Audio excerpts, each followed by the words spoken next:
Hi, this is the bad boy, Joey Janela, and you're listening to the Going in Raw podcast, because Joey Janela always goes in raw. This is the American Nightmare, Cody Rhodes, and you are listening to Going in Raw. Hey everyone, Kenny Omega here. In case you didn't know, we have an awesome kick-butt show called Stephen Larson's Going in Raw, and they're going to be supporting AEW every week amongst many other things.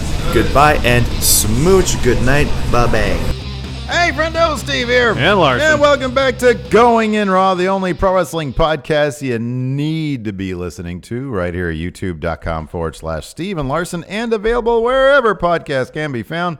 Be sure to hit that subscribe button and a little notify bell next to it just to make sure you always got your new Going in Raw notifications. We're also available on the Patreon at patreon.com/Stephen Larson.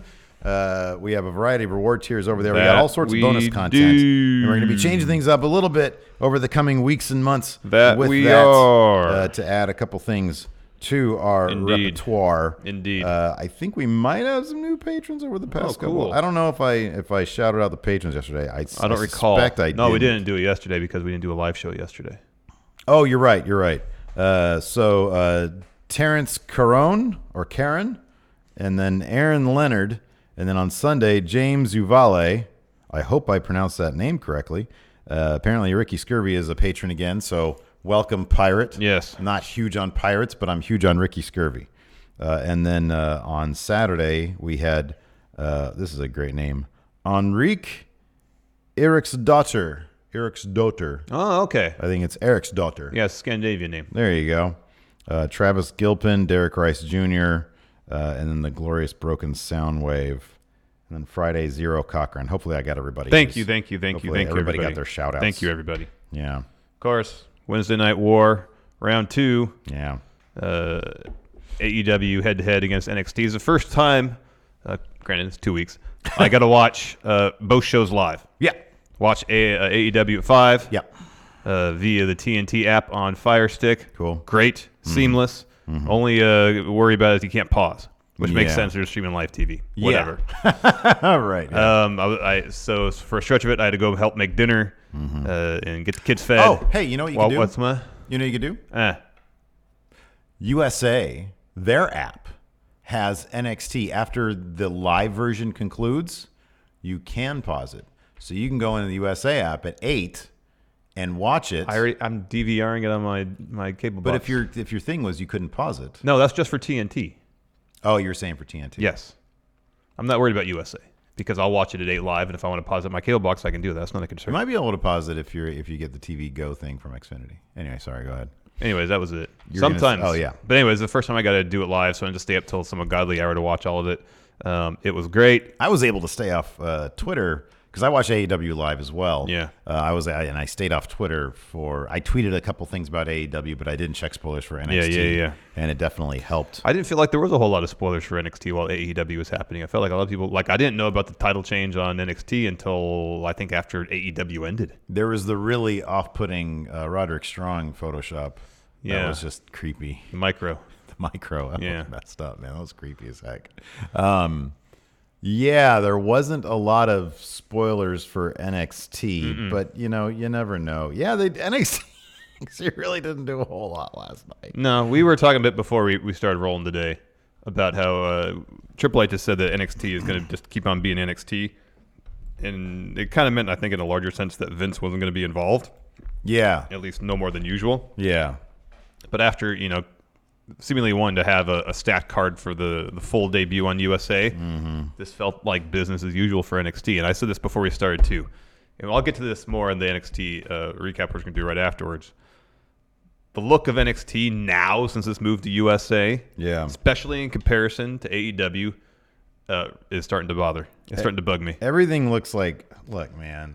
It's shot like a soap opera. The in-ring action, like the motion looks like a soap opera. Yeah. And it could just be my TV. I don't have a 60-frame TV. Maybe they're shooting it so it looks more sport-like. Oh, I wonder if that's the deal. Because on my phone, it was totally 60 frames. Yeah. Then when I ported it to my TV, I had a weird situation going on with NXT last night, though. I ported it on Chromecast. So Chromecast, you always lose the 60 frames. Yeah. It's just like you're lucky if it doesn't look like a real player. Yeah. So that's how I was watching it last night. Kind of. No, it sharpened up a little bit later. On my phone, it definitely looked 60 frames. I was like, oh, that's kind of cool. But then when it got to my TV, like it looked okay, but it didn't look 60 frames. Just the colors don't pop like AEW does. Motion looks okay. Well, here's the thing: AEW has a lot of colors. I understand. Yes, AEW bright and vivid. Yes. Look, here's the thing, man, and this is God. I'm not even sure you can call it subjective at this point. Objectively, AEW just looks better. It does. The palette, the design sense, the sense of scope, the sense of scale, and the enthusiasm of the crowd. AEW looks like the best main roster show on the planet right now, bar none. Yeah. It really does. I mean, the WWE audiences seem downright depressed to be there. Full Sail, the crowd is amazing. Oh, great. They're great, but they look like they're in a broom closet. Yeah, kind of. If NXT, I was saying this before, like, so we're doing this live for everybody, and so we chatter a little bit before the proper recaps, which is if you're watching this VOD, that's what you're watching now. And we said, AEW just it kills it in a lot of categories. Mm-hmm. But I'd referenced a tweet from Dave Schilling where he said he pointed out these Reddit threads where AEW's enthusiasm seems to be off the charts and NXT is whatever. And he said WWE has, they should be worried. Depending on what their goals are with NXT, if Vince's goal with NXT is to crush AEW, destroy AEW, then definitely they have to be worried. Yeah. I'm not sure if Triple H is concerned with that. Triple H seems like, okay, I want to be in it for the long haul because if AEW is able to keep this up over the next 2 or 3 years, then, there's not going to be competition. It's going to be AEW. Yeah. But maybe he's thinking, well, this is a marathon. I want to do what I want to do. And if we chip away at AEW, great. I'm just going to do what I can do best. Well, that's kind of what I assume Triple H meant that NXT would operate as NXT always has. Yeah. Because they're going to do their thing. But if they want that but that's not going to, at this point, we understand completely. Because there was that question before, does the look, does the scope, does that matter? For me, it's not so much the scope, personally. I'm just talking about how the actual matches are photographed. I don't, because on the network, prior to the move to the USA, it didn't look like that at all. The colors didn't seem as muted. It seemed to pop more. The motion didn't seem weird. I don't notice a big change. Oh, my TV is huge. Yeah, I don't know. It is huge. Difference. I'm not sure if that's the thing, man.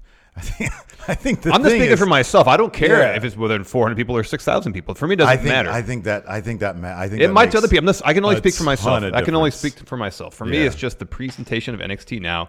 The way it's photographed makes it look cheap. When you open up and 6,000 people, or what, it might have been 10,000. I don't know how many people. It was probably closer to 6. It was a smaller venue.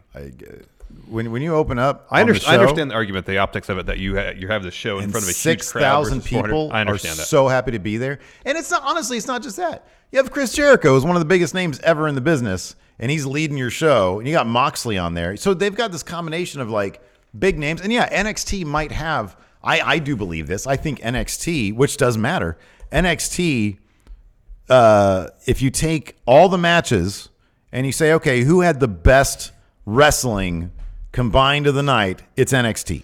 I believe that firmly. I felt like AEW really shortened that gap a lot last night. Every match on AEW, every match on Dynamite last night was good. Every single match was really good. Every match was really good. Some of them were exceptional. That one was exceptional. That was awesome. That was such a fun match. Another stark difference we're starting to see between AEW and NXT is NXT will still do squash matches, essentially, like the Boa match against Cameron Grimes, squash match. Yeah. And then Killian Dane comes out and just destroys Boa some more. Mm-hmm. I don't think we're going to get that a whole lot in AEW. Yeah, maybe. I don't feel like a lot, because they seem really intent on taking the younger guys, the lesser known names, and finding ways to weave them into the stories that go all the way up to the main event. Mm-hmm. I have a feeling that we're not going to see a whole lot of squash matches on AEW. They'd rather feature the guys that are in house and make them look good in loss than bring in and make a point with a big monster. But they haven't debuted a big monster yet that isn't Jake Hager. Yeah. And they haven't given him an opportunity to squash. So I don't know what they're going to do. I mean, do you think that if they want to make Hager a monster, like a monster, are they going to bring him in and have him have a competitive match against a Brandon Cutler? Just to make Brandon Cutler look good? I would hope that they're going to skip that whole process because he's already in a thing with the Elite. Like if they throw him in a match against, just throwing this out there, Dustin. Mm-hmm. That's not going to be a squash match because I can always say, well, yeah, Jake has the advantage in terms of athletics, strength, so on and so forth.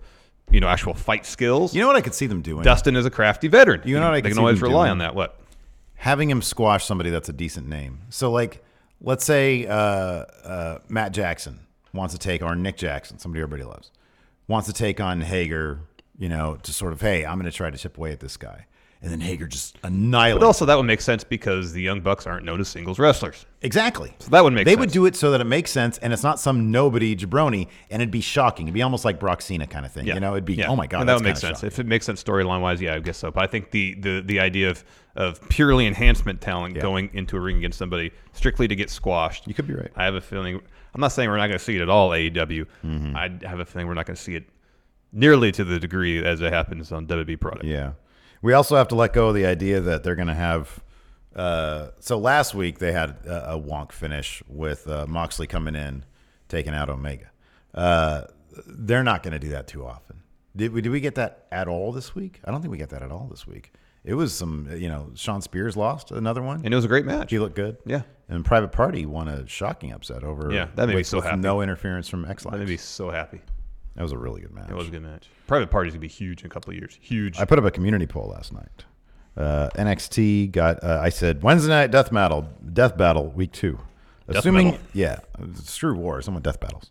Assuming you watched who won. I thought you said death metal. No, death battle. Okay. Assuming you watched who won and why. NXT got 18%. AEW got 44%. Both were great, got 34%. So AEW beat both was great. And then I had 2% botched went to both were crap. Oh. And then both were in between, got 3%. So not a lot of people think either were crap, nor do they think. A lot of people think AEW. They're Plurality. Plurality. That's a tough word to say when you're as inarticulate as old Larson here. Well, that's a tough word. So yeah, a lot of goodwill towards AEW. Rightly so. And yeah, it was a fun show. We'll talk about AEW now.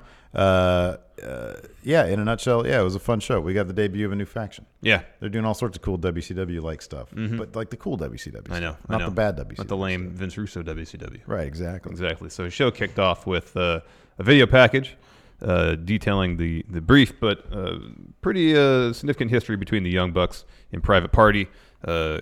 Young Bucks had a match against Private Party at a House of Glory show before AEW really kicked into full gear and offered Private Party some contracts. Private Party signed. So we're getting the backstory of all that leading into their match, the first round match of the AEW Tag Team Championship Tournament. Yep. And things got kind of chippy even from the beginning. Before the match started, you see Jack Evans and Angelico sitting ringside, all surly and whatnot. Yeah. They're upset. They're not in the tournament. Yeah.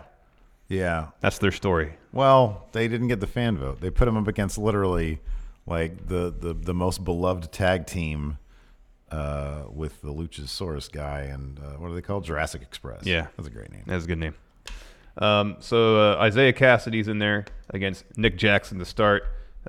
Isaiah Cassidy is avoiding all of Nick Jackson's offense, including a trio of super kicks. Nick gets frustrated, spits his gum at him. Yeah. Rude. We know who the Rudos are in this match. Rude. I love when they can do that too.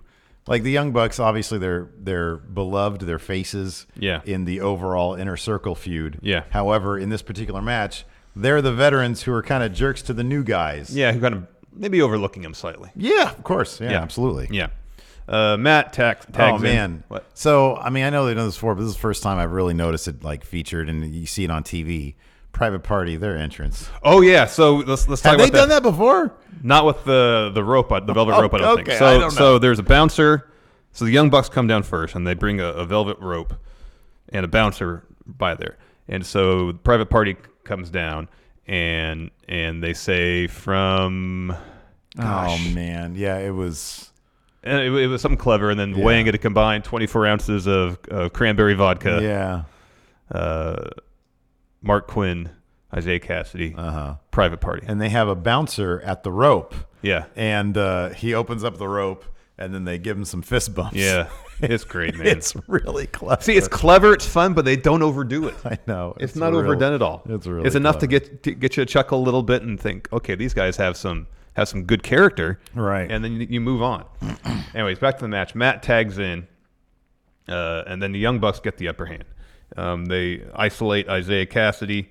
They're beating him down pretty good until he hits the Ase moonsault, a springboard moonsault off the apron. He tags in Mark Quinn, and he just starts jumping all over the place. I think it does a suicide dive, a couple topes, culminates into 450 on Nick Jackson, gets a 2 count. Matt kind of sneaks a tag in, get a first super kick party of the night. Yep. The Young Bucks that start doling out super kicks. And then Matt seems like he's going for a sunset flip powerbomb on Isaiah Cassidy. Instead, he runs halfway up the ramp, drops the powerbomb up there. Very reminiscent of the stories we've seen Young Bucks involved in during their last year or two in New Japan, where everybody was going after Matt Jackson's back. I think they actually started that spot with Best Friends at Wrestle Kingdom 12, 11, whatever one it was. That 11, Omega Okada. So that's classic Young Bucks stuff. Powerbomb on the ramp. So Mark Quinn's in the ring. He is isolated. The Young Bucks hit this crazy sliced bread powerbomb combo that was cool. Quinn kicks out. Matt puts him right in the sharpshooter. No, I think it was Nick this time. Quinn gets the ropes. He's still isolated. He goes for a tag. Nick pulls Isaiah Cassidy off the apron. Quinn turns around, eats a spear from Matt. Mark Quinn makes a bit of a comeback, hitting a double flip kick. Gets the tag to Isaiah Cassidy. He gets control until the Young Bucks start working over his back. Then Matt hits, I believe, he hits a bunch of Northern Lights suplexes on Cassidy. Mark Quinn comes in, hits the Northern Lights suplex on both of them at the same time, only gets a 2 count. And then Matt sinks in the sharpshooter on Isaiah Cassidy. He tries to get the ropes. Nick hits him with an X Factor. So Matt pulls him back towards the middle of the ring. Isaiah still manages to get to the ropes. And then towards the finish, Private Party hit their awesome Hurricane Rana cutter combo. Beautiful. That thing's amazing. Beautiful. On Nick. And then to kind of get him out of the equation, Mark Quinn hits a shooting star press on Matt. Matt kicks out. Young Bucks go for a Meltzer driver. Isaiah Cassidy kind of pulls Nick off the apron to break that up. And then Mark Quinn rolls up Matt Jackson for the win. Yeah, Place man. goes ballistic. Huge reaction. It is fantastic. Massive, unexpected, unpredictable, amazing match. Really put over. Oh, heck yeah, man. Private Party. And afterwards, they were really pushing the story of the Young Bucks kind of struggling a bit in terms of putting together winning matches. They got a lot on their plate these days. Yeah, man. Having some performance issues, if you will. Yeah. Speaking of performance issues, Larson, before we continue, here's a word from our sponsor, forhims.com. You know, Larson, we're not exactly Young Bucks anymore, but with age comes wisdom. That's good. You like that? Yeah. But getting old can also be a downer, especially in one area, specifically the hog zone, the front area. The hog zone. 40% of men struggle with ED by the age of 40. But why would guys turn to odd solutions, or worse yet, do nothing when treating their ED when they could turn to medicine and science? Science. Of course you go with medicine and science. That's right. We're here to tell you that thanks to science, ED can be optional. 4hims.com connects you with real doctors and FDA-approved products to treat your ED. We're talking prescription solutions backed by science. Science. It's hard made easy, and it's totally confidential and completely discreet. Just answer a few questions about your medical history, and if approved by a doctor, Hims are shipped directly to your door. That means you can stop worrying about multiple in-person doctor visits or wasting time waiting in line at the pharmacy. Yeah, so try Hims today by starting out with a free online visit. Go to forhims.com/GIR5. That's forhims.com/GIR and the number 5. forhims.com/GIR5. Prescription products are subject to doctor's approval and require an online consultation with a physician who will determine if a prescription is appropriate. See website for full details and safety information. This could cost hundreds if you went in person to the doctor's office or pharmacy.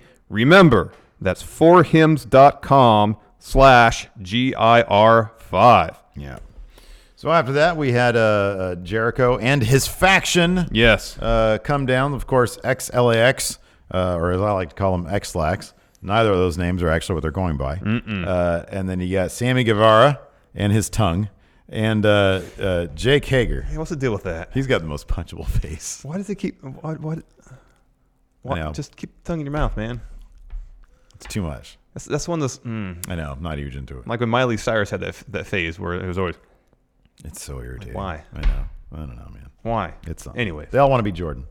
Anyway, so he comes down. That was like an unconscious thing that he did, though. It was just a habit he developed, and he would just do it. Do you think Kobe's was that was just in homage to Jordan, right? Likely. He thought that would like help power him up. Anyway, so yeah, he introduces the faction, and he goes down each one. First, he mentions Sammy Guevara. Puts him over. Big time. Says he's built like a Spanish god. Then he puts over XLAX. Calls him maniac, psychopath, or something like that. Yeah. He personally brought in. Yeah.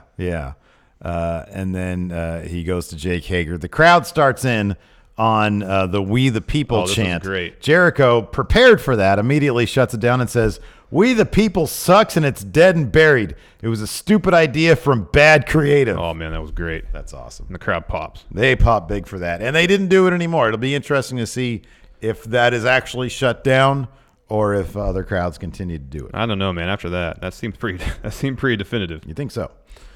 So he says, "This is my inner circle. We're taking control." So we are in control. And then immediately commentary during the promo pipes in, "Inner circle, you got to know there's a shirt for that. Go to AEWshop.com. Everything crashes. Well, good old Steve here tried to go to AEWshop.com, and it was crashed for a good couple minutes after that. Yeah. Then I saw the actual shirts, and I was nay impressed. Oh, I think it's fine. It's not.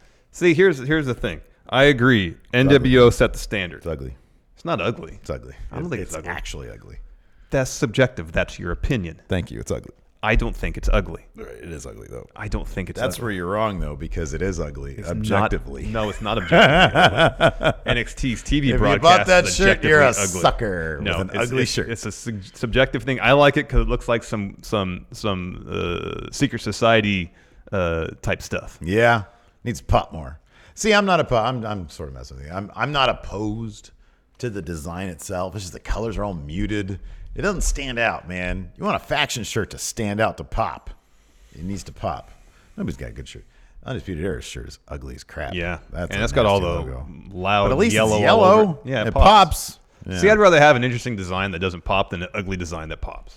You're wrong about that. No, I'm actually right about that. Incorrect. So Jericho then proceeds to talk trash about Cody and his entire family. Calls Kind of Dustin. curious about what Chad thinks about this now. All right, fine. 1 for beautiful, 2 for ugly. Well, I mean, it's not Binary, man. No, It's it's not. You got to have binary. It's not just two ends of a spectrum. Okay, fine. Would you wear it 1? Would you not wear it 2? There you go. That's better. Jericho starts to talk trash about Cody and the Rhodes family. He calls Dusty a jerk, calls Dustin a moron, and then he says he's going to beat the shit out of Cody. Oh, I love it. Oh, cursing. Oh, light profanity on TV. Oh, it was great. It's great. It was great. It was great. I like they let him cuss a little bit. Oh, yeah, man. Absolutely. It's Nothing conclusive. pretty It doesn't split down the seem middle. like it. I don't even Yeah. remember what was it? 2 was ugly? Well, 1 you'd wear it, 2 you wouldn't. 2 you wouldn't? So 2's ugly? See, I wouldn't consider it beautiful, but someone gave me the shirt, I'd wear it. Pro wrestling tees, their soft shirts these days are a wonderful fit. For That's what me, you said. anyway. Yeah. For me. I never had a problem with them to begin with. but- Yeah. They're great. And so I would consider it. I mean, I even wear an Adam Mayhem shirt these days, so I'll wear anything if it fits good. So here's the thing. What I like about the Inner Circle shirt, it doesn't scream wrestling shirt. Like if you don't know what it is, you would automatically think, oh, that's a wrestling shirt because it doesn't look like a wrestling shirt. And Yeah. that's kind of what I demand for my wrestling because I have enough wrestling shirts. Nobody will ever look at it, though. They'll be like, yeah, it's just, you've heard that shirt. You've had that shirt since like 1993, haven't you? That's what Alex C said. It looks like it's been through the wash too many times. No good. Ugly. Change it. So, yeah. It's fine. After that, we had Jimmy Havoc. Oh, man. What a freaking match. It's fun. That Darby Allin kid, he's going to kill himself, though. Mm-hmm. That's, boy, oh, boy. He takes a beating, that's for sure. Yeah, he does. Jimmy Havoc versus Darby Allin. And this is terrific. We got a really cool Jimmy Havoc promo. Yeah, it was very atmospheric. Bowels the arena type It looked thing. great. It looked like the great. photography looked great. Looked like it could have been shot in a DSLR. Yeah. It was well lit. Yeah. Match starts out with Darby Allin offering a handshake, but that was a trap. He used that to pull Darby Allin in. Swung on him. Yeah. Goes for a roll-up, gets 2. Pretty early on, though, Jimmy Havoc suplexes Darby Allin off the apron into the floor, like out of the ring. It was rough. Starts working over Darby Allin's fingers, and then Jimmy Havoc does the thing where someone's staying near the ropes. He puts him in a sleeper and picks him up. Does that once. Ref tells him to stop. Does it again, and then he follows that up with a sleeper suplex, and then hits a Death Valley driver in the corner. Yeah. For a 2 count. And then he hits a J driller. Ow. I love when Darby Allin grabs the rope at that point. He was so mellow. He was like, it was like he was stretching. And grabbed the rope. And then Havoc gets up, and then Darby Allin rolls him up. He gets a 2. And then Jimmy Havoc is going for an acid rainmaker, and then Darby bites his fingers. During that, transitions to his stunner type thing. It's like a Destino stunner. Yeah. And then wins with a coffin drop. Yep. He jumped like halfway across the ring on that coffin drop too. Kill himself, man. That's a heck of a move. It's so good. I know it's so good. Incidentally, so I was in England when his match with Cody happened. So I never saw the coffin drop on the apron. No. That was horrible. Cal and I were watching live, man. Oh, that was rough. That was awful. At least this coffin drop landed as intended. Yeah. And led to him getting a victory. He will face Jericho next week for the AEW Championship. Exciting stuff. Oh, it's going to be great. Stuff. It's going to be great. Next, we had an awesome tag match. B. Priestley and Emi Sakura taking on Britt Baker and the AEW Women's Champion, Riho. This was tons of fun. Yeah, they told the story. Of course, Emi Sakura is Riho's mentor. Trained under her for a while. And also a huge Queen fan. Well, yeah, man. She has the Freddie Mercury outfit. It's great. It's good stuff. So while Emi and Riho are battling out in the ring, Britt and B are brawling ringside. They just want to tear each other apart, it seems like. It's a good story. Yeah. And so Emi comes down. She helps B suplex Britt ringside, and then Riho jumps off the top rope, hits a splash. Like, Riho didn't do a ton in this match, right? But I felt like everything she did had had huge impact. Yeah, like sure. that, the stomp she had later on. And then Riho is kind of isolated by B and Emi until Britt gets back in the ring after that suplex. She takes out B. Priestley. Emi Sakura hits this great corner fun splash on Britt Baker. That was awesome. That was good. Follows with a Vader bomb, but only gets a 2. And then Emi's whatever her name is. Her fun splashes are great. Oh, it's great. They're really good. It's great. And then Emi sets up for some sort of double underhook move. Britt escapes before we find out what it is. Hits the stunner cutter type deal.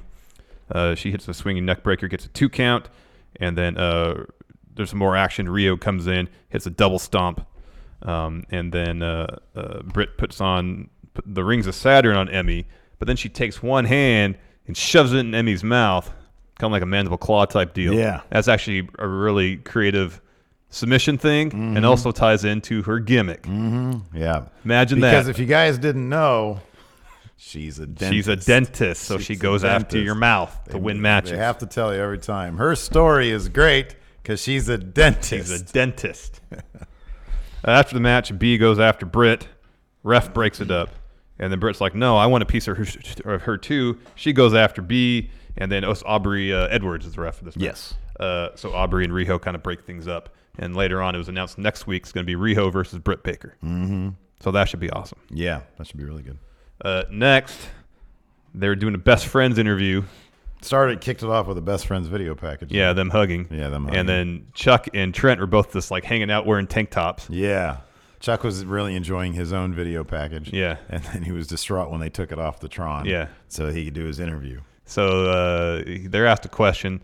How do you feel about the tournament? Going into the tournament, yeah. And he goes, well, we got someone here that can answer the question. Let's go. Let's see what he has to say. And it's Orange Cassidy sitting in the crowd, and he just does this kind of little thumbs up. Little limp thumbs up. Yeah. And then the lights go down, so you think, oh, Dark Order's going to come out and beat them up. No, Shawn Spears.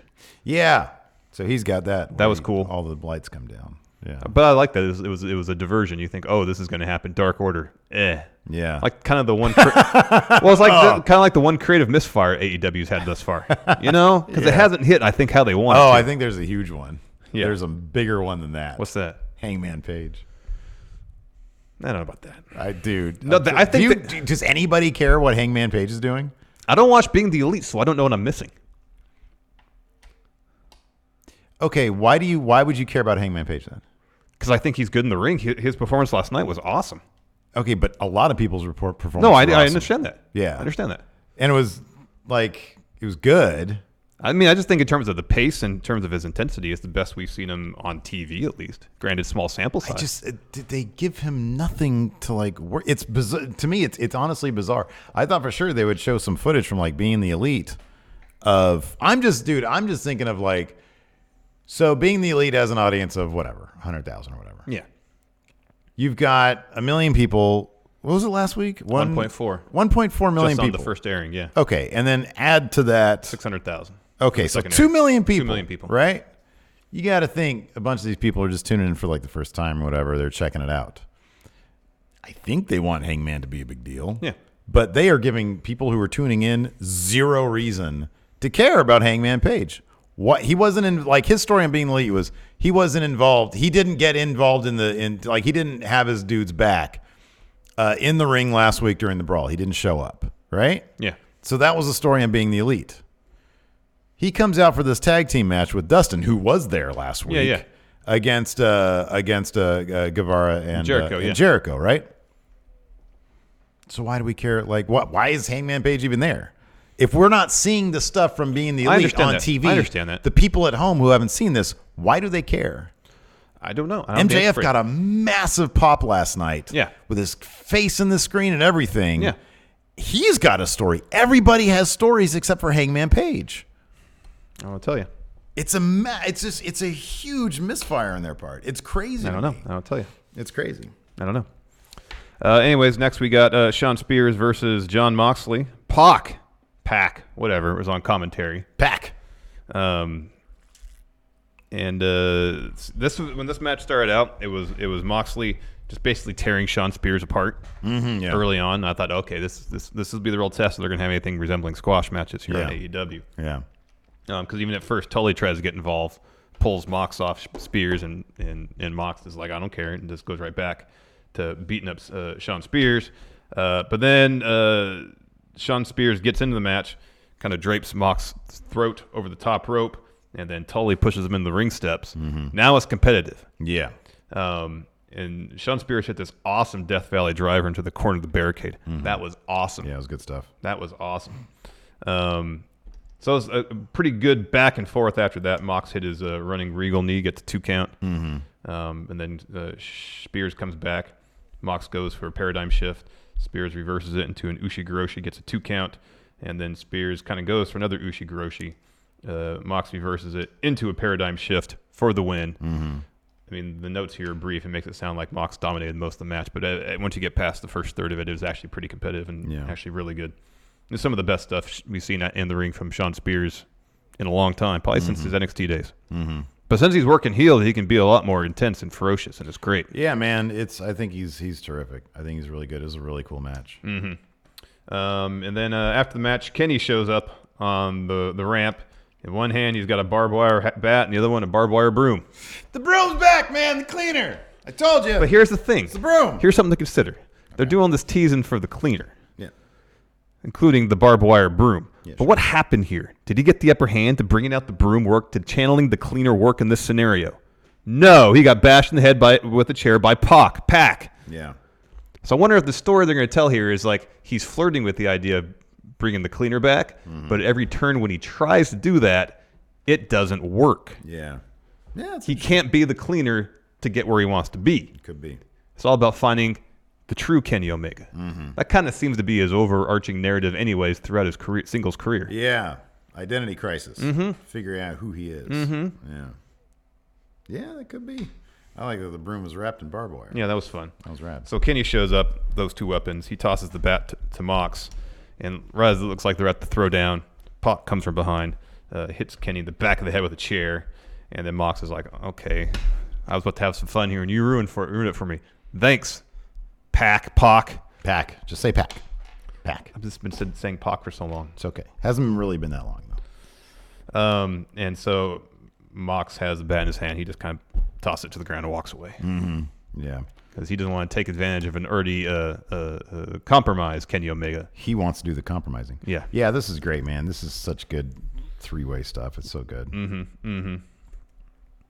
So yeah, one day Kenny will find the perfect recipe for the perfect Kenny Omega. I know. I saw this little piece of dead skin on my finger right here. It reminded me of Walter. Why was he falling apart last night? We'll get it to was that. a Band-Aid. He had like a giant Band-Aid over something. But when he took the Band-Aid off, there was nothing underneath of it. No, there was. Oh. Yeah, during the match, I was like, because it's funny, because like during the match, I noticed it. There's like this big chunk of skin falling off. And then I saw that the still that I used, and there's like Band-Aid keeping it on. So at some point it fell off, and there's a big chunk falling off. And then like on the back of his thigh, there was a big chunk of skin thing falling off. He works stiff, man. Walter's falling apart, man. He works stiff.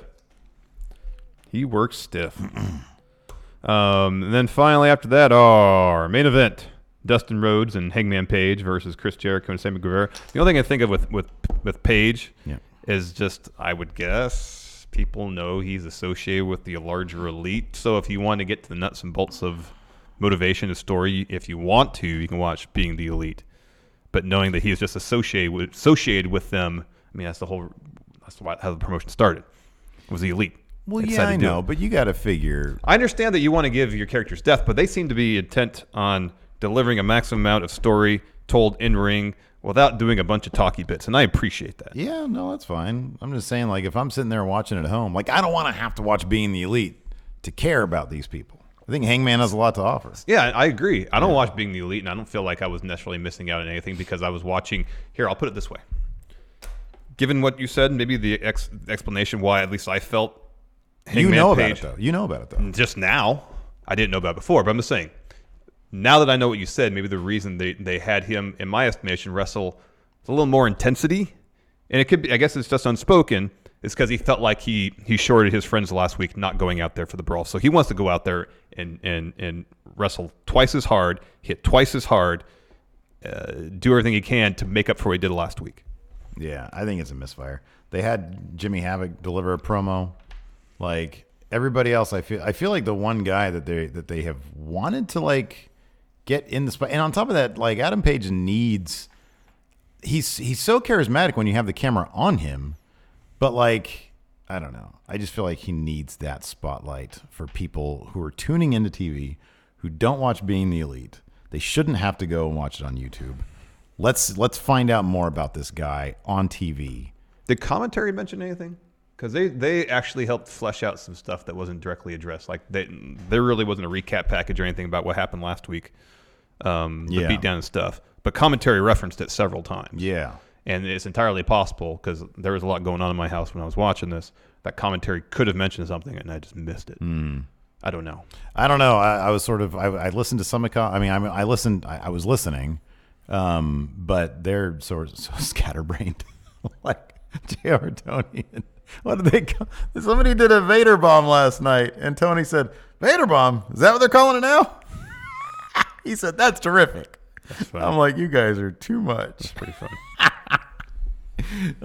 They're funny.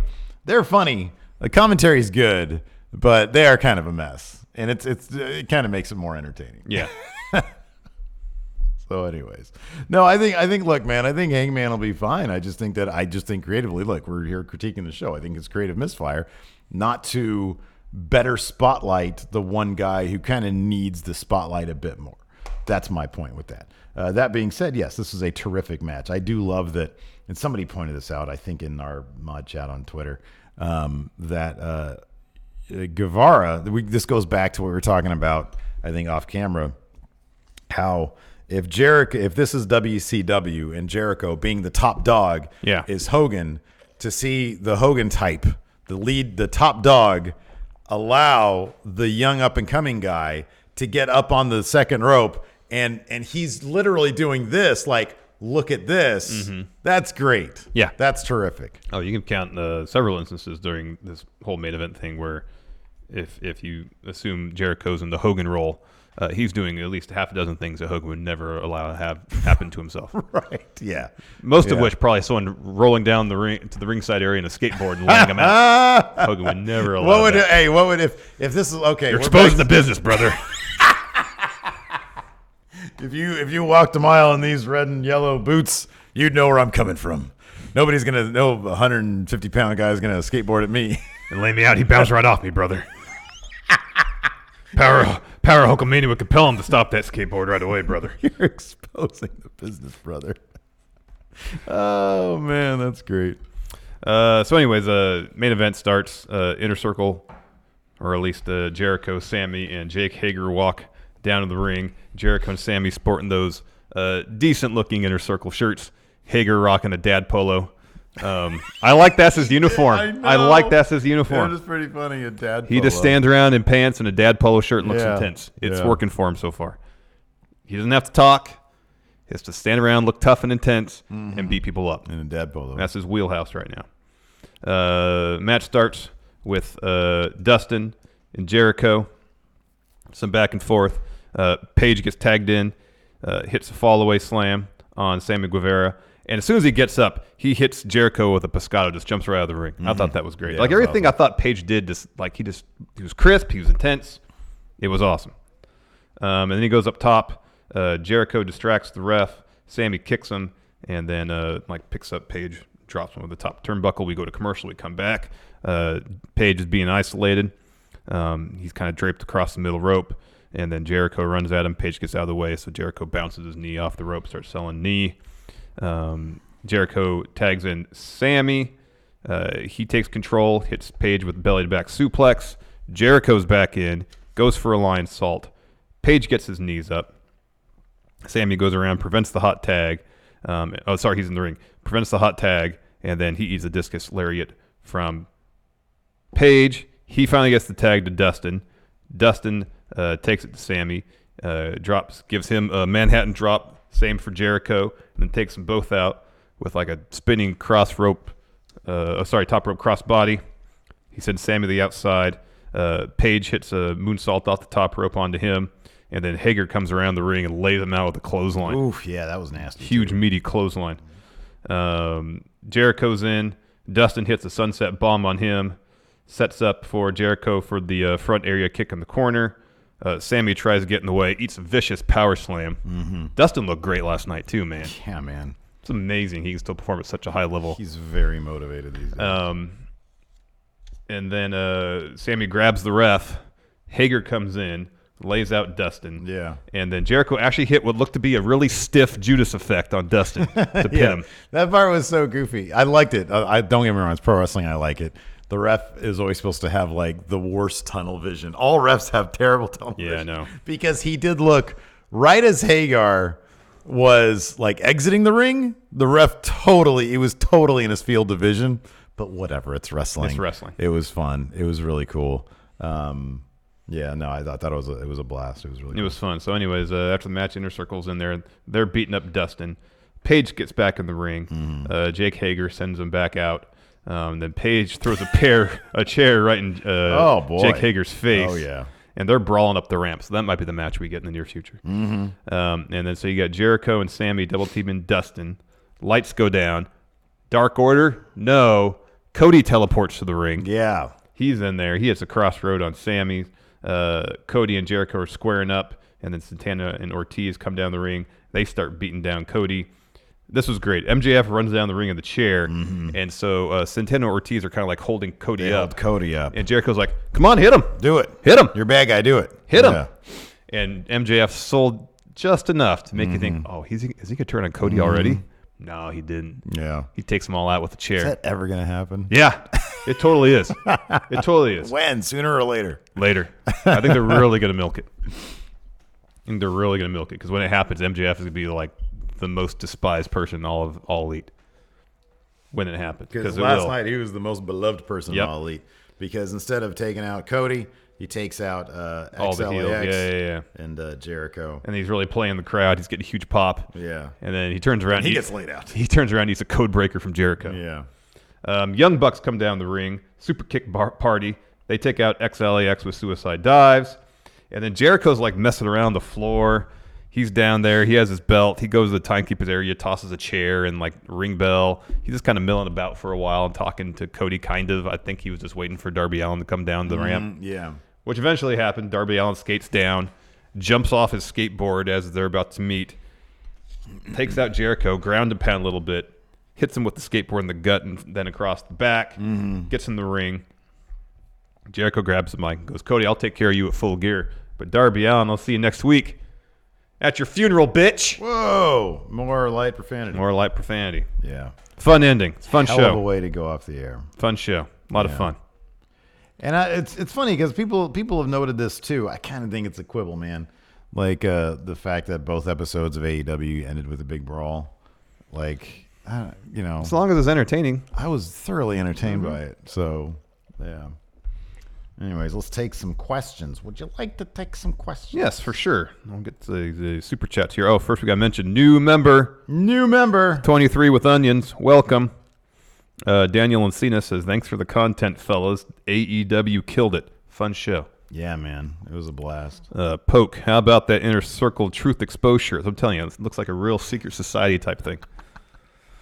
Okay, but here's the thing, man. Would you wear a shirt if you're in a secret society of that secret society? If it's not that secret. I don't really think you should be doing that. Jeffrey DeWin was at AEW last night. Great atmosphere. AEW Dark next week will be awesome. Kenny versus Joey Janela unsanctioned match. That's great for AEW Dark. I'm honestly kind of surprised they did that as a dark match as opposed to having on TV next week. Maybe they still will, but that's a good match to potentially build a story for Kenny's clash with Mox at Full Gear. Maybe they're content doing that on AEW Dark to kind of build up that audience too. Yeah, sure. Let's see here. Oh, yeah, Jimmy Thomas. The first casualties of the Wednesday Night War is Jay and Silent Bob. Apparently they were canceled for the SmackDown on Fox debut because they showed up on AEW. Yeah. Priyana Sharma, AEW commentary felt better than before. They're a little still all over the place, but I agree. They felt sharper. Gamer Realm, We the People Sucks and is dead and buried. That was great. That was really good. Alex C says, I disagree with you on the Cruiserweight title point. So we'll get to that in the NXT recap. But my theory on that was the Cruiserweight Championship changed hands as a way to try to counter AEW. Alex C says he thinks they're pushing a reset button on the Cruiserweight division. It could be a little bit of both, though. To NXT. I have a much better idea for how that should have gone down because I like the fantasy book. Priyanish again, is this Jericho's first ever faction of his career? I think so. Of course, he's been in many different tag teams. But I can't remember him ever being a member of a faction. Yeah, I don't think so. Either. Dylan, hey, friendos, I have amazing news. My friend with leukemia had a BMT and is officially healthy. Awesome. Great to hear. Oh, man, that's great. That's fantastic. DJ Booty Dan. So I've decided the argument... DJ Booty Dan says, I've decided there you go. that the argument of NXT versus AEW is unfair. AEW is closer to main roster WWE in terms of style, production, blah, blah, blah. NXT remains unique on the landscape that is a hybrid of studio developmental strong style. I think that just because they're on the same night doesn't mean that the comparisons ratings are fair in my mind. So saying AEW won the night against NXT shouldn't be a fair comparison because they're stylistically different. Look, it's okay. It's like nothing's going to take anything away from NXT, but WWE did program NXT up against AEW. I know it was on Wednesday nights, but come on, it was on the WWE Network. Mm-hmm. They sought out a deal and got a deal with USA to counter program AEW. It is plain clear as day. Mm-hmm. That is what WWE got into the business of doing. Yes. When they did that with NXT. Now you can say that it's not fair to the NXT talent, to whatever, and that's totally fine. They're fine. They're doing their thing.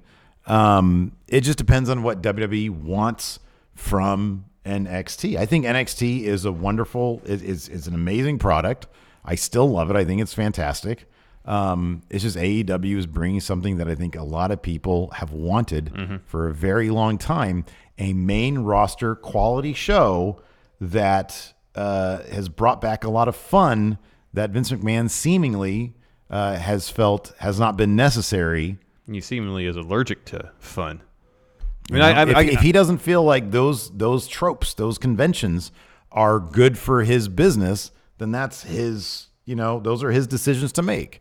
But AEW obviously has found a formula in those things that has made a lot of people happy. I would suspect that WWE probably thought, without having seen AEW's television product, let's move NXT to counter AEW, because they probably thought there would be a lot of crossover between the respective fan bases because AEW was built yes, on being the elite, but also on all the members of the elite being excellent wrestlers. And the idea that, the show is probably be very focused on what's happening in the ring, which it is. It's just it's a different approach to storytelling. Like I can't imagine we're going to see on an episode of AEW anytime soon an extended promo type thing with Damian Priest. I know Damian Priest in AEW. I mean stylistically, where it's like him enjoying the nightlife, talking trash about Pete Dunne. I just don't feel like that's how they're going to approach their storytelling in AEW. A lot of it's just going to happen in the ring. You'll have little bits of talking. We had the little Jimmy Havoc thing. We had Jericho's promo. But I just feel like that's going to be like a couple segments here or there. It's not going to be the focus. We'll get a couple a recap package for a huge match. We'll get a couple promos. But by and large, stories are going to be told in the ring. I mean, that's what NXT does, though. I mean, most of their stories are told in the ring. That's the point of NXT. I feel like NXT, a lot of it is, but there was a lot of video packages last night in NXT. A lot. It's a matter of production. I agree. I mean, AEW is just it's just Nitro. It's Nitro. It's Nitro, but it's a main roster show. It's Nitro without the endless Hogan promos. And that's why, like, if you probably count up the number of minutes of purely talking bits on AEW, it's probably 7 minutes total. There was not a lot. It was mostly the Jericho thing, and it was probably maybe double that in NXT. There was a lot of talking. I feel like there was a lot of talking on NXT. I don't know. I didn't really feel that. Or more constant talking. Anyways, Chase Hetrick, just an idea when 2K20 comes out with a new creative wrestler tournament where a winning creator gets a prize of their choice, I guess. We'll talk about it. Dylan, hey Steve, Lita hosts her own podcast called UFO Show. Lita is a big UFO person. I guess so. UFO Show. UFO Show. Yeah. Doesn't really ring off the tongue you think it should, like the way it should. Yeah, but I mean, I get the point. Yeah. I see what she's trying to accomplish there. Yeah. Daniel and Cenas, do you think the WWE will experience another negative morale turn? People who are re-signing, are getting a temporary push, then buried. What are your thoughts? Brings up Lana, Rusev, Mike, and Maria. I mean, Rusev just came back, and he kicked off Raw this night. I don't think that's quite the case. And Mike and Maria, I mean, their particular storyline has seemingly been replaced by the Rusev-Lana storyline. Yeah. And maybe that's because Maria's probably can't travel due to how far along she is in her pregnancy. I honestly don't think that Mike, I mean, if you look at Mike and Maria's, like their, if their social media is to be believed and everything else that you see with them, they seem like incredibly happy people. They just signed a 5-year deal, making probably twice what they were making before, if not more. They're making a lot of money, and they seem very happy raising their kids with that money. So they seem happy. I don't know. I mean, look, if you know what you're getting into at WWE, I mean, is there a morale issue there? I don't know. I'm not backstage. Yeah, I don't know either. Dylan has an idea for post show, or once a week you guys would interview a friend over Skype or something. You could pick a random patron every week. I'm not really sure if that would appeal to like a broad Patreon audience. It feels like that would sort of appeal to one person we're interviewing. But that's a cool idea. Yeah. Nick C. did a podcast with the champ Simon Miller this morning. Awesome. What? That's awesome. Beat us on that scoop. I know. Johann von Wolfhausen was at the AEW panel at New York Comic Con and was lucky enough to be gifted 2 tickets to next week's show for having the youngest kid in the room. AEW is the best. Oh, that's so cool. Their fan outreach is top notch, man. Cody Miles says the private party entrance was from a location where you need an invitation. That's what it was. Yeah. It was great. Pete Santiago, you guys think AEW will hit 2 million this week in viewers? I don't know. It'll be very interesting to see if it'll go up or down. I don't know. We should find out soon. Alex C. So Smosh have revealed the full 2K roster. Riker is in. The rest of the Sons are forgotten, and there is no Walter. I'm not surprised about Walter. Me neither. That's interesting about the Walter Forgotten is this Sons. year's Ciampa. It's interesting about the Forgotten Sons. I think they would be a package deal, yeah? Yeah. It's interesting. You think so? W.S. Fletcher, I'm a curmudgeon. No Leo Rush? That's not Killian surprising. Dane or Alexander Wolf? I'm not surprised about Leo Rush. He'd been off TV for the longest time. They probably didn't know exactly what his status with the company was. during development. Yeah, I don't know. W.S. Fletcher, I'm a curmudgeon. I do enjoy AEW, but I just like NXT more, and that's totally cool. That's good. No, and dude, NXT is It's still a fun show. It's a wonderful 2 hours of television. It's honestly, at this point, it's probably my second favorite wrestling show on TV. At this point, AEW might be my number one. And I'm not just saying that because we're a sponsored show. That sounds so bad. It does. You didn't have to bring that up. Because people have commented. Somebody commented, "How am I supposed to believe anything you say, given that you've had sponsored episodes from AEW?" You can't. Don't believe anything. There goes our journalistic integrity. Zach Stolpa, how does WWE convince Walter to go to Maine? You got to move main roster to Europe. That's how you do it. WWE moves to Europe, and then Walter will join Maine. Greg Morris, he has a picture of the inner circle here. It looks unfinished, as if it was a preliminary sketch. It looks old. I like that. It's like they unearthed some symbol or logo of a secret society from like the 1700s. So we've got a snake eating a snake eating a snake. Yeah. All sorts of crazy occult-looking stuff in the middle. Yeah. I don't know. See, I'm into it. No way. I'm into it. Here's the great thing about... You're just saying that because we're sponsored by AEW. No, not at all. I like the aesthetics. I understand your point about the colors not popping. That's fine. But if they want to go for a weathered look, you can't do the weathered look and then have like not colors or like not color safe red popping on there. They're going for a particular aesthetic. I appreciate it. Here's the great thing about going back to W.S. Fletcher's comment. It's a great thing about Wednesday nights. There's something for everybody. Yeah. Just it's great that we can just have a night where we're actually legitimately excited about pro wrestling and enjoy the product, even though they are different things. On top of that, if you want something that looks like it's from 1986, but also today, NWA Power is on the air. Yeah. Yes. Dylan, my friend was diagnosed 7 months ago and never thought I'd be told he was cancer-free. Thanks for sending support every time I mention it. That's good. That is good.